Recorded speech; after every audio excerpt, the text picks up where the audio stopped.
তাণ্ডব সিনেমার বিষয়ে একটা মামলা হয়, একটা মামলা হয়েছে। মূলত তাণ্ডব সিনেমার যে প্রযোজক জনাব শাহরিয়ার কবির ভুইয়া, অর্থাৎ শাহরিয়ার শাকিল, উনি বাদী হয়ে বনানী থানায় একটা মামলা করেন।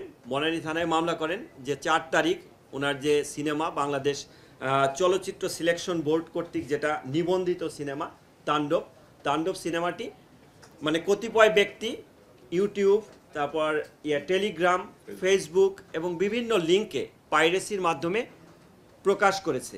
সেক্ষেত্রে তার কিছু এইচডি ভিডিও এবং কিছু আংশিক ক্লিপ এই বিভিন্ন জায়গায় পাইরেসি করে যখন প্রচার করে, এই সংক্রান্তে তিনি 3 জনকে বাই নেমে এবং কিছু অজ্ঞাতনামা আসামি দিয়ে বিভিন্ন লিঙ্ক উল্লেখ করে একটি মামলা দায়ের করেন। মামলার তদন্তভার প্রাথমিকভাবে থানার উপরে থাকলেও বর্তমানে মামলার তদন্তভার ডিবির কাছে ন্যস্ত করা হয়। তা এটার পরপরই আমরা যখন কার্যক্রম শুরু করি, কার্যক্রমের পরে আমরা যে এজাহার নামীয় 3 জন আসামি, 3 জনকেই আমরা গ্রেপ্তার করতে সক্ষম হই। যে 3 জন হচ্ছে টিপু সুলতান, সাদি সাদ ওরফে সাগর, যিনি সিনেটিক অনলাইন পোর্টালের মালিক, এবং আরেকজন সাজেতুল ইসলাম। এই 3 জনকে গ্রেপ্তার করি। পাশাপাশি আমরা যে লিঙ্কগুলো আছে সেই লিঙ্কগুলো অ্যানালাইসিসের কাজ করি, যে লিঙ্কে কোন কোন লিঙ্কে সেটা প্রকাশ হয়েছে। মূলত আমরা এখানে দেখি টেলিগ্রাম, একটা টেলিগ্রাম চ্যানেলের মাধ্যমে এটা প্রথম প্রকাশ পায়, এবং সেটির মূলত কে কন্ট্রোল করে বা কারা করে সেটার ব্যাপারে আমরা আমাদের যে ডেডিকেটেড টিম আছে ডিবি সাইবার ইউনিট কাজ করছে। আমরা আশাবাদী যে যে চ্যানেলগুলো থেকে এটা প্রকাশ হয়েছে, পাইরেসি করেছে, সেই চ্যানেলগুলোর মূল হোতাকে এবং কে কন্ট্রোল করে সেগুলো আমরা বের করতে পারবো, এবং এর সাথে অন্য যারা সংশ্লিষ্ট আছে তাদেরকেও আমরা আইনের আওতায় আনতে পারবো। ধন্যবাদ। 3 জন।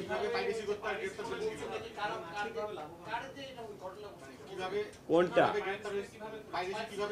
ও পাইরেসিটা বললাম যে প্রথমে মূলত যেটা যে একটা টেলিগ্রাম চ্যানেলের মাধ্যমে সেটা পাওয়া যায়। তা এটার ক্ষেত্রে আমরা তো কেবল আসামি এনেছি, তা আপাতত জিজ্ঞাসাবাদ চলছে। তাতে এইখানে অপারেটর আছে, একটা সিনেমা হলের অপারেটর আছে। ওনার আপাতত একেবারে ইনিশিয়াল স্টেজের জিজ্ঞাসাবাদে উনি যেটা বলেছেন যে 2 জনের নাম বলেছেন যে যাদের মাধ্যমে উনি এটার পাইরেসি কপিটা পেয়েছেন। তা ওইটার ব্যাপারেও যাচাই বাছাই চলে তাদের অবস্থান শনাক্ত করে, এবং তাদের সামাজিক যোগাযোগ মাধ্যমে যে বিভিন্ন ইয়াগুলো আছে, ওই আপনার লিঙ্কগুলো আছে, সেগুলো যাচাই বাছাই করে তাদেরকে আইনের আওতায় আনা হবে তাদের সংশ্লিষ্টতা থাকলে। আর অপর 2 জন যারা, তারা তো তাদের সামাজিক যোগাযোগ মাধ্যমে আমরা যেটা দেখতে পেলাম ইনিশিয়ালি, যে তারা ঘোষণাই দিয়ে দিয়েছেন যে এটার পাইরেসি কপি আসছে।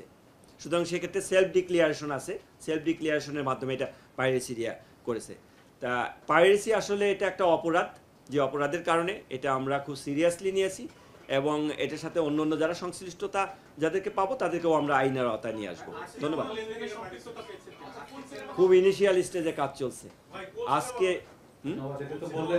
এটা আমরা বলবো, আমরা তদন্ত সাপেক্ষে আমরা পরে বলবো। ঠিক আছে, খুব ইনিশিয়াল স্টেজে কাজ চলছে। আমরা কেবল এই যে আজকে আসামিদের নিয়ে এসে হাজির হলাম। তো কালকে তাদেরকে আমরা পাঠানোর পরে আবার এনে যদি জিজ্ঞাসাবাদ করে আমরা মানে এক্সটেন্ডেড ফরম্যাটে আরো তথ্যগুলো আমরা পাই।